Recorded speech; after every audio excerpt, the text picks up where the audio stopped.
Assalamualaikum warahmatullahi wabarakatuh.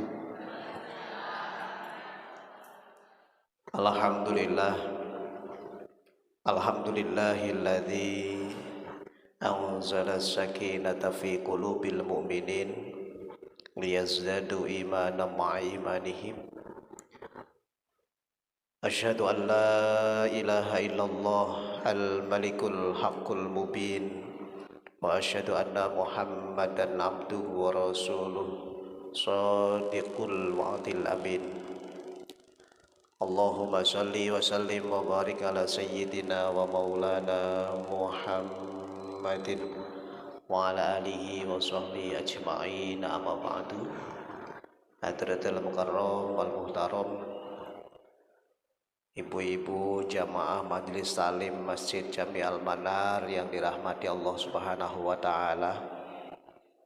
Alhamdulillah, puji syukur kita panjatkan kehadirat Allah di minggu keempat di bulan November. Kita sama-sama dipertemukan dalam kajian Sabtu siang yang membahas tentang ilmu fikih atau ilmu syariat. Semoga hadir kita bersama, duduk kita bersama di tempat ini mendapatkan ilmu yang bermanfaat, ilmu yang menyelamatkan ibadah kita di hadapan Allah Subhanahu wa taala. Amin ya rabbal alamin. Salawat teriring salam kita sanjungkan ke haribagan baginda Rasul Nabi besar Muhammad sallallahu alaihi wasallam, kepada keluarga, para sahabatnya, kepada seluruh umatnya. Semoga kita semua tetap istiqomah di dalam sunnah-sunnahnya dan mendapatkan syafaatul uzma fi yaumil qiyamah. Amin ya rabbal alamin. Para hadirin jamaah yang dimuliakan Allah, pada pertemuan terakhir kita membahas tentang apa, Bu? Masih ingat kan? Apa? Kan dicatat sama ibu-ibu. Istinja. Iya, meper. Istinja apa meper? Istinja. Baik para ibu-ibu sekalian, kita akan melanjutkan bahasan kita hal-hal yang mewajibkan mandi, ya. Bismillahirrahmanirrahim. Qala al-muallif rahimahullahu taala wa nafa'ana bihi wa bi ulumihi fid dharain amin. Faslun utawi iki kuna fasal swiji barate fasal walladzi yujibul ghusla sittatu asya. Salah satun yashtariku fiha ar-rijal wan nisa. Yang mewajibkan mandi itu ada 6 perkara. Yang pertama disebutkan 3 hal itu berkenaan laki-laki dan perempuan, dua-duanya mengalami.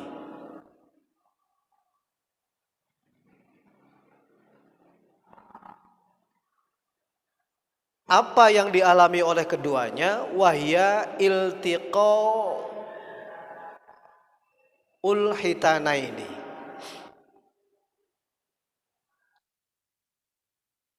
bertemunya 2 hitan. Bertemunya 2 hitan, yaitu antara laki-laki dan perempuan.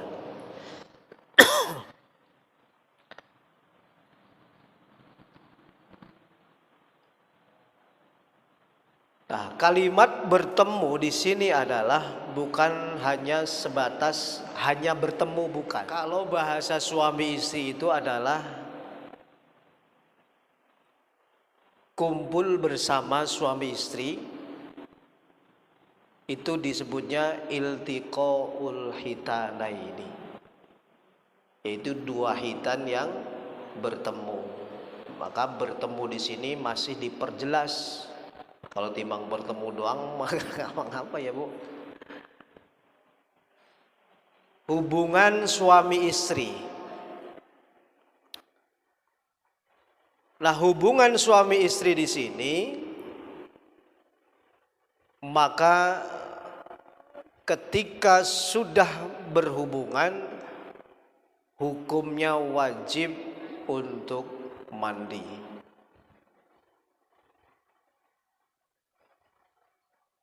Lalu kemudian yang kedua, wa inzalul mani, dan mengeluarkan sperma. Keluarnya air mani. Mohon maaf Ibu ya, ngaji itu enggak jorok karena ini kita sedang ngaji. Kalau enggak dijelasin nanti enggak tahu. Mengeluarkan air mani itu laki-laki dan perempuan sama. Kenapa dibedakan antara iltiqaul hitanaini dengan inzalul mani? Karena tidak semua orang berhubungan badan kemudian mengeluarkan mani. Ada juga yang tidak berhubungan badan tetapi mengeluarkan mani. Makanya dipisah. Seperti tadi berhubungan suami istri. Misalnya, ini misalnya terjadi sudah berhubungan suami istri tetapi tidak mengeluarkan sperma. Yang demikian itu tetap wajib mandi. Paham? Terus batasannya apa? Batasannya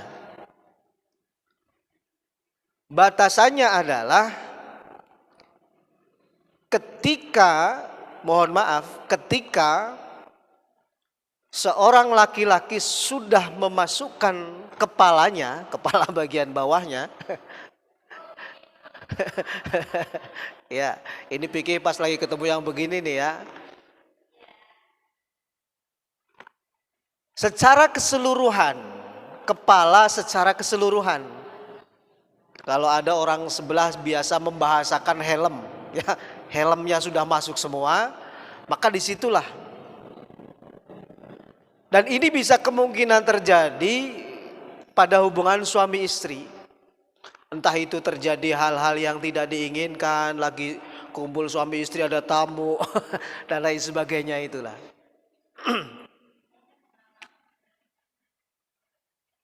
Jadi iltiqaul hitana ini dengan inzalul mani itu berbeda. Mengeluarkan air mani baik dalam kondisi tidur ataupun kondisi terjaga.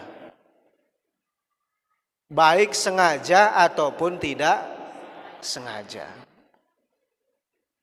Kondisi tidur misalkan bangun terus kemudian nggak kerasa, nggak ngimpi, tapi begitu bangun kok basah. Ya, orang bilang suka mimpi basah, tapi ini nggak mimpi kok basah, maka wajib hukumnya mandi.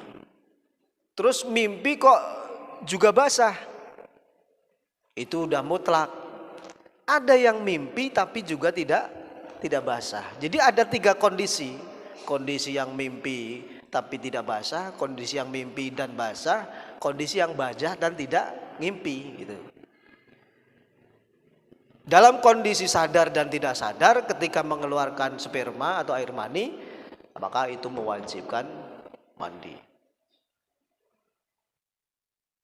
Dan yang ketiga,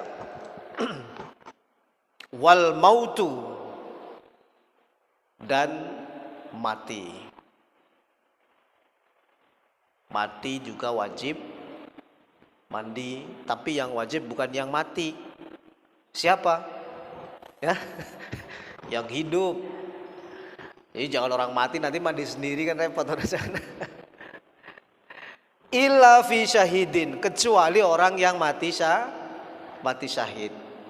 Nah, bagaimana orang bisa melihat kalau dia itu mati syahid? Orang yang berperang di jalan Allah. Nah, cuman ibu-ibu harus paham ya, harus paham ada syahid dunia, ada syahid dunia akhirat. Ada syahid akhirat. Nah, syahid dunia itu orang yang perang, memerangi orang kafir, tetapi dia kepingin mati. Itu hukumnya syahid dunia. Kenapa? Orang perang itu nggak boleh tujuannya mati. Perang itu tujuannya menang. Kalau mati berarti syahid. Sekarang sudah banyak orang rada gagal paham. Jihad mati syahid. Orang jihad itu tujuannya itu menang. Ibu kira-kira kalau lomba itu kepengennya menang apa kalah? Tapi kalau sudah kalah, ya udah pasrah. Orang jihad sama. Jadi orang jihad juga tujuannya itu untuk menang melawan orang kafir. Tapi di Indonesia nggak ada. Ya, di Indonesia ini nggak ada kita berjihad melawan orang kafir, itu nggak ada. Karena jihad sekarang itu adalah jihad pemikiran, jihad ilmu pengetahuan. Tidak berjihad mengangkat senjata, tetapi jihad melawan modernisme. Jihad melawan media sosial, jihad melawan ilmu pengetahuan. Jadi orang mati syahid yang ketika dia mati berang kepinginnya mati, itu syahidnya dunia. Kalau syahid dunia akhirat itu orang yang perang melawan orang kafir, kemudian dia kepingin menang tetapi dia mati. Itu jihad syahid dunia akhirat. Ada yang syahid akhirat orang melahirkan kemudian meninggal. Orang tertimpa runtuhan kayak kemarin di Cianjur. Secara hakikatnya banyak yang mati syahid. Nah, yang demikian itu tidak dimandikan. Tapi kalau syahid akhirat itu dimandikan. Bila mana ketemu jasadnya, orang yang matinya sakit perut misalnya. Sakit perut saking sakitnya sampai kemudian tidak bisa menahan terus mati. Itu juga syahid. Banyak kategori-kategori orang yang mati syahid itu. Jadi bukan orang yang Allahu Akbar, jihad itu bukan.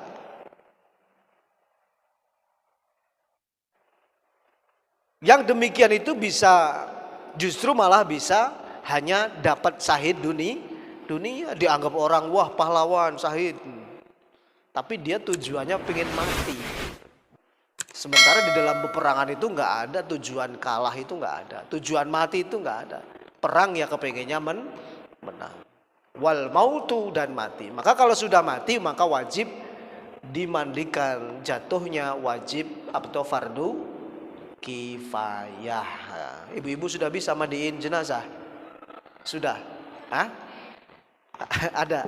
Ada petugasnya. Ya, ilmunya ditularkan. Jadi ibu-ibu jangan cuman beranggapan bahwasanya mandiin jenazah, mengkafani itu tugasnya mudin, tugasnya amil, jangan. Itu tugas kita bersama orang muslim. Ya. Jadi kalau ada orang meninggal, itu jangan kemudian udah biarin itu mah tugasnya ibu amil, jangan. Kita temenin ibu amil, kita pengen tahu seperti apa sih ilmunya, nyobekin kain kafan, ya kan, jarumin sarung tangan, terus awurin kembang dan lain sebagainya. Itu semuanya harus ngerti. Takutnya suatu ketika ada orang meninggal, amilnya nggak ada di tempat. Masa iya nunggu amil sampai pulang? Kalau amilnya pergi sampai berhari-hari, kan kasihan jenazahnya. Maka disebutnya fardu kifayah kalau sudah ada yang mengurus jenazah, maka itu sudah gugur kewajiban orang muslim secara keseluruhan. Kalau sudah ada yang ngurus. Tapi bukan berarti kemudian kita ini lepas tangan, kemudian kita itu tidak mau tahu ilmunya seperti apa, kita nggak tahu. Jangan. Tetap kita belajar tentang bagaimana pemulasaraan jenazah, bagaimana mengkafani, bagaimana memandikan. Kalau menguburkan dan mensolatkan, perempuan iltiqaul hitanaini. Terus kemudian yang kedua adalah keluarnya air mani, yang ketiga adalah mati. Wa salasatun yahtassu biha an-nisa. Dan yang ketiga bagian kedua, ya, atau nomor 4. Tiga pertama itu laki-laki dan perempuan, tiga kedua itu khusus perempuan. Yang tiga pertama laki-laki dan perempuan. Yang tiga kedua hanya khusus perempuan. Ini laki-laki nggak boleh ikut campur. Apa itu? Wahya al-haidu, yaitu haid atau datang bulan. Jadi datang bulan, nanti kalau sudah tuntas datang bulannya, wajib segera mandi.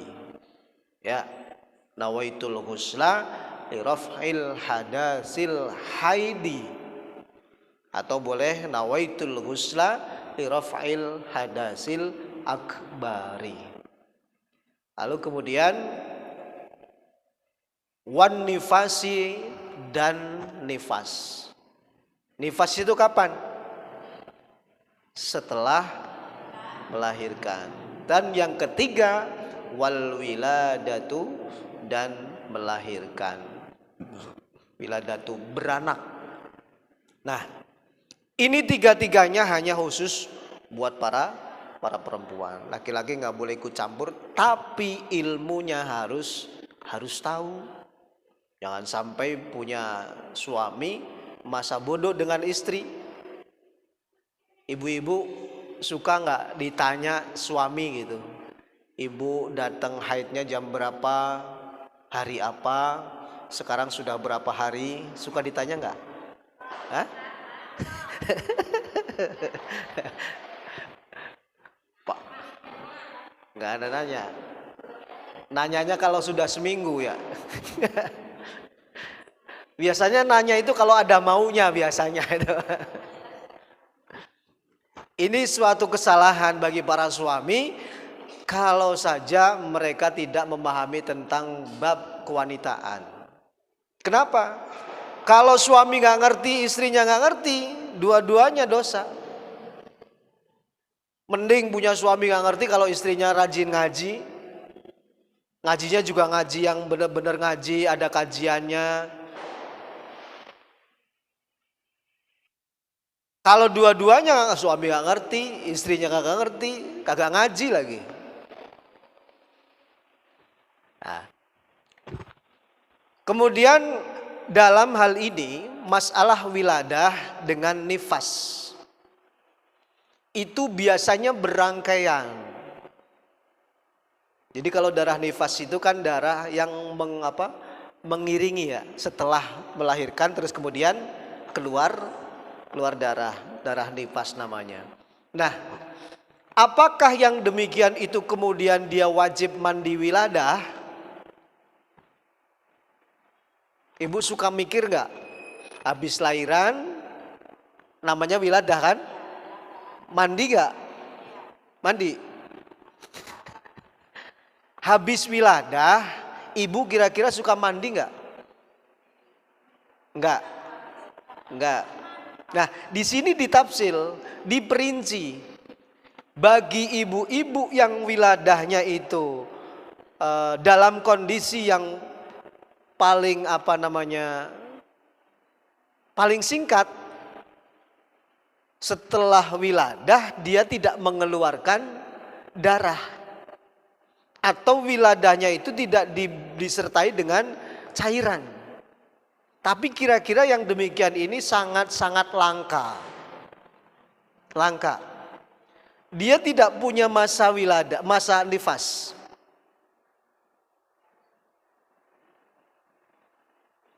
Makanya sulit. Jadi untuk mandi wiladah ini nanti digabung dengan mandi nifas. Terus bagaimana, apa harus 2 kali mandinya? Ya enggak juga. 5 kali hadas besar cukup dengan 1 kali mandi besar. Contohnya bagaimana 5 kali hadas besar? Misalnya contoh ibu-ibu hamil tua. Bapaknya pengen ngelongok. Ya tahu ngelongok. Bapaknya ngelongok dah. Hamil tua itu. Belum sempat mandi lahiran. Numpuk jadi 2 hadas. Ya kan?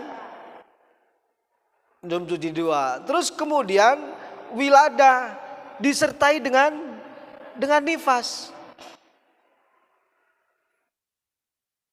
Itu ada berapa hadas besar? Ya kan? Nanti ketika waktunya sudah selesai, maka cukup dengan 1 kali mandi besar. Nawaitul ghusla li rafil hadasil akbari. Udah selesai. Enggak usah nawaitul ghusla li rafil hadasil junubil, rafil hadasil wiladati, hadasil nifasi, enggak. Tapi cukup dengan akbar. Diborong semuanya. Ya, diborong. Dan nifas wiladah itu baik yang normal ataupun tidak normal itu sama, tetap kena hukum wiladah. Nah mungkin yang wiladah yang ini kemungkinan yang dimaksud gak normal itu apa? Yang lahirnya melalui kuping. Ada gak lihat kuping lahiran? Gak ada. Selain daripada normal berarti sesar. Yang lahiran sesar tetap dia kena hukum melahirkan. Jadi tetap wajib mandi. Nah mungkin ini yang tidak kena nifas. Paham bu? Paham? Ya. Jadi wajibnya mandi itu ada 6. Yang ketiga, yang 3 pertama laki-laki dan perempuan. Yang 3 kedua khusus perempuan. Yang 3 pertama apa? Iltiqaul hitanaini. Hubungan suami istri. Hubungan suami istri itu yang menikah, ya kan? Terus yang kedua keluar air mani. Terus yang ketiga mati. Itu dua-duanya laki-laki perempuan semuanya mengalami. Yang ketiga kedua salah satu yaktasu biha an-nisa. Khusus bagi para wanita, yang pertama adalah haid. Nanti bahasan haidnya ada ya. Ini enggak dibahas di sini, haidnya ada nanti di belakang. Supaya kita semua jadi paham. Kenapa? Karena masalah perempuan itu paling rumit dibandingkan laki-laki. Ya perempuan itu kan mandi aja harus benar-benar teliti. Mandi itu harus benar-benar teliti. Sampai lipatan-lipatannya itu banyak. Apalagi yang badannya agak subur misalnya. Badannya subur itu banyak lipatan. Maka ketika mandi lipatan-lipatan itu harus kena air. Harus basah.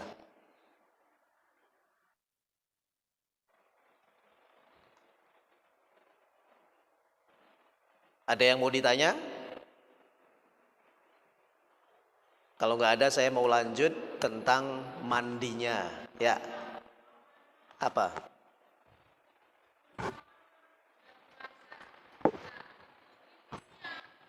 Ya. Iya. Ini yang kadang-kadang salah dipahami. Mentang-mentang keluar air mani itu membatalkan apa? mewajibkan mandi, ada kemungkinan terjadi orang mimpi di bulan Ramadan siang hari.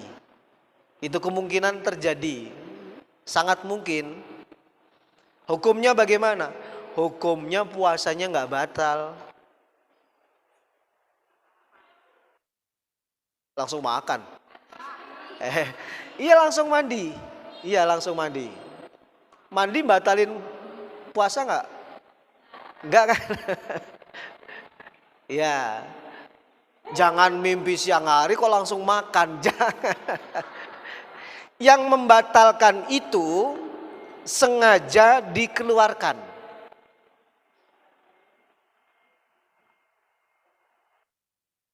Air mani keluar tetapi dengan sengaja dikeluarkan, maka puasanya batal. Seperti orang muntah. Ibu kalau naik mobil terus mabok, terus muntah-muntah karena mabok kendaraan, itu puasa nggak batal. Tapi kalau ibu nggak naik kendaraan, ibu duduk-duduk di rumah, mulut dirojok-rojok, terus kemudian oe-oe, itu nggak batal. Atau jangan-jangan sengaja pengen makan siang gitu. Bagus, ya pertanyaannya itu sering terjadi. Jadi kalau orang mimpi di siang hari itu tidak batal puasanya ya. Jangan kemudian habis mimpi ya mimpi batal dah, makan dah katanya. Ada lagi? Ini kan kehidupan kita sehari-hari selalu berkaitan dengan itu.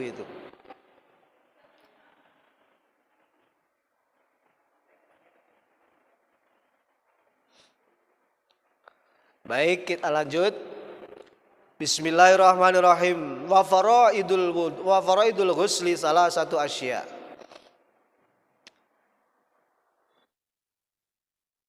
Selanjutnya pasal tentang fardunya mandi. Tadi yang menyebabkan mandi, sekarang fardunya mandi. Salah satu asya.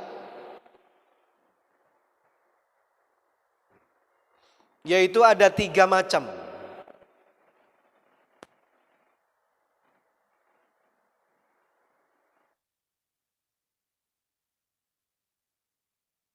Ahaduha an-niyatu fayanwi al-junuba raf'al janabati. Yang pertama an-niyatu. Jadi yang pertama itu niat. Kemudian yang kedua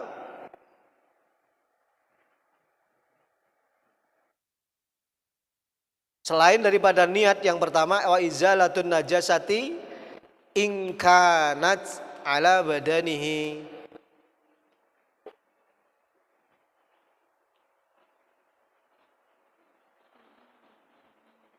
Wa isalul ma'i ilal jami'i sya'ri wal basyarati. Niat yang pertama. Yang kedua menghilangkan najis-najis yang ada di anggota badan.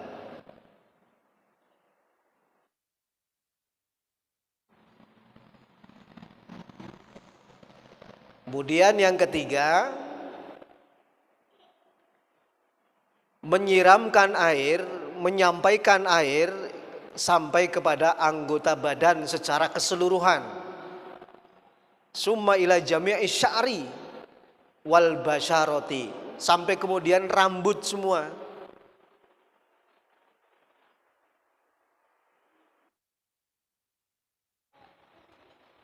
Wal basyarati, dan kulit. Jadi dalam mandi besar ini ada 3. Yang pertama niat. Niatnya ya tadi itu nawaitul ghusla li raf'il hadasil akbari atau nifasi atau haidi. Dan menghilangkan semua kotoran-kotoran atau najis-najis yang ada di badan. Terus kemudian yang ketiga adalah isolul ma'i ila jami'i sya'ri. Wa isolul ma'i ila jami'i sya'ri.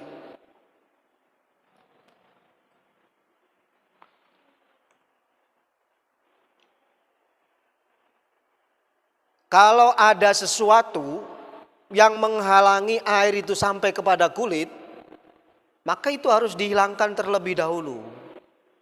Seperti contoh kutek, ya. Ibu suka pakai kutek? Hah? Pacar Arab? Kalau pacar Arab enggak ya? Pacar Arab dia langsung ke kulit ya. Ibu suka pakai apa namanya lotion? Nah, kalau ibu pakai lotion itu biasanya harus disabun dulu. Badannya disabun dulu sebelum mandi itu. Namanya bebersih. Anggota badan yang suka dipakai lotion atau habis pakai lotion itu tidak akan terkena air sebelum dia disabun. Karena lotion itu mengandung minyak. Nah, itu harus dihilangkan. Jadi masuk dalam kategori wa izalatun najasati in kanat ala badanihi. Rambut-rambut, ya kan? Rambut juga harus basah semuanya, jangan sampai ada yang kelipet. Maka ibu-ibu itu karena rambutnya panjang, rambutnya banyak, harus teliti. Jangan sampai selesai mandi rambutnya masih kering. Maka ibu-ibu itu banyak yang kemudian ketika datang bulan itu ngemproh. Tahu ngemproh? Nyisir kagak, ngapa kagak. Kenapa? Takut rambutnya rontok. Padahal rambut rontok mah bukan hanya nyisir. Ibu kalau tidur aja itu pasti rambutnya rontok. Yang di luar kuasa kita untuk menjaga anggota badan ketika datang bulan itu tidak jadi masalah. Tetapi kalau sengaja disisir terus kemudian rontok, itu baru disimpan nanti ketika mandi ibu bawa. Suka begitu kan? Ya. Kalau yang rontok, tetapi tanpa sepengetahuan kita itu bukan di luar kuasa kita. Itu nggak jadi masalah, nggak apa-apa. Tapi kalau memang itu apa namanya, karena habis disisir terus kemudian rontok, maka itu harus dikumpulkan. Harus dikumpulkan. Wa sunanuhu khamsatun. Wa sunanuhu utawi sunah-sunah wudu iku khamsatu asya'a ana 5 pira-pira perkara. At-tasmiyatu yang pertama yaitu membaca bismillah. Kalau mau mandi baca bismillah. Kan lagi kondisi hadas besar Pak Ustadz, kan nggak boleh baca-baca. Boleh. Jangan salah. Ibu bilang alhamdulillah boleh. Ibu baca bismillah boleh. Yang tidak boleh ibu sengaja membaca Quran. Wa yahrumu qiraatul Qur'ani, dan diharamkan membaca Al-Qur'an bagi wanita atau laki-laki yang sedang dalam kondisi hadas besar. Misalnya ibu hadas besar, jalan ucuk karena buru-buru ditunggu sama teman, kesandung jedes.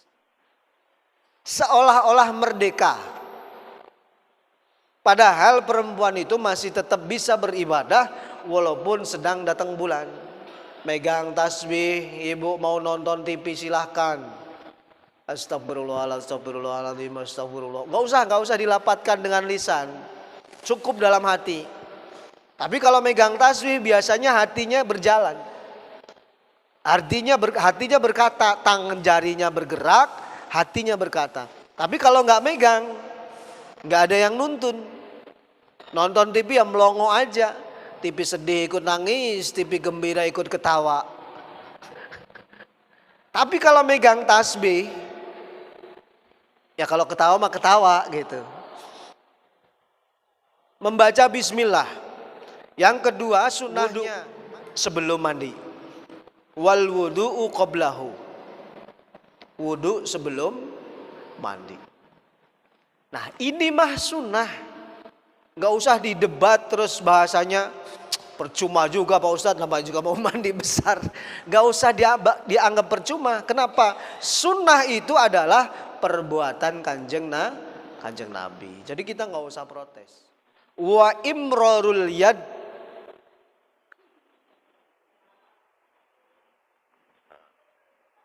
alal jasad. apa bahasa bebersih tadi. Jadi tangan ini ngosok-ngosok lah bahasanya mah. Imrolul itu ngosok badan itu sunnah. Jangan mandi bebek. Tahu mandi bebek? Biur, biur, biur, biur. Ambil anduk, udah selesai. Mending ambil anduk. Ada yang nggak pakai anduk, kaosnya atau bajunya dipakai anduk. Jangan, itu mewariskan miskin, ya kan? Mewariskan fakir. Berhanduk dengan bukan yang sebenarnya. Itu ada di dalam kitab Ta'limul Muta'alim itu. Jadi, ada. Mualatu, sesegera. Watak dimul yumna, dan mendahulukan bagian kanan. Mendahulukan bagian kanan dimulai dari anggota badan yang kanan. Anggota badan yang kanan baru dari kepala. Kalau ibu mau mandi dari kakinya dulu, kaki kanan disiram dulu, naik ke badan kanan. Baru kiri, dari kiri naik ke badan kiri. Baru terakhir kepala. Dan yang demikian ini sudah mengikuti sunnah Rasul dan melalui penelitian bahwasanya kalau orang mandi itu jangan dari kepala dulu. Secara kesehatan itu berbahaya karena badan ini akan menguap ketika disiram dari bawah, dari kanan, itu menguap dari atas kepala. Makanya kita tidak boleh kalau mandi itu langsung biur kepala. Padahal rata-rata kan, rata-rata orang mandi itu kepala langsung pakai gayung, biur, biur. Apalagi pakai pancuran. Kalau pakai pancuran, kaki kiri dulu dari badan, kaki kanan dulu. Kalau pakai gayung, kaki kanan dulu. Ini kalau saya begitu. Kaki kanan dulu, sampai ke badan atas kanan. Kemudian kaki kiri sampai badan atas kiri. Tapi kalau pakai pancuran, dari kanan dulu, badan. Yang penting kanan. Takdimul yumna, sunnat mandi ada 5. Yang pertama membaca bismillah. Yang kedua wudhu sebelum mandi. Yang ketiga menggosok badan, bersegera, ya. Yang kelima mendahulukan yang kanan, ya, mendahulukan yang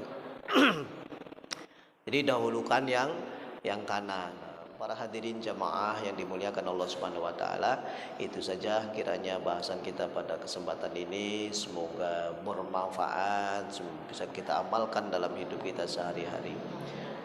Kurang lebihnya saya mohon dibuat pintu maaf yang seluas-luasnya. Kami akhiri, wallahul muwaffiq ila aqwamit thoriq. Assalamualaikum warahmatullahi wabarakatuh.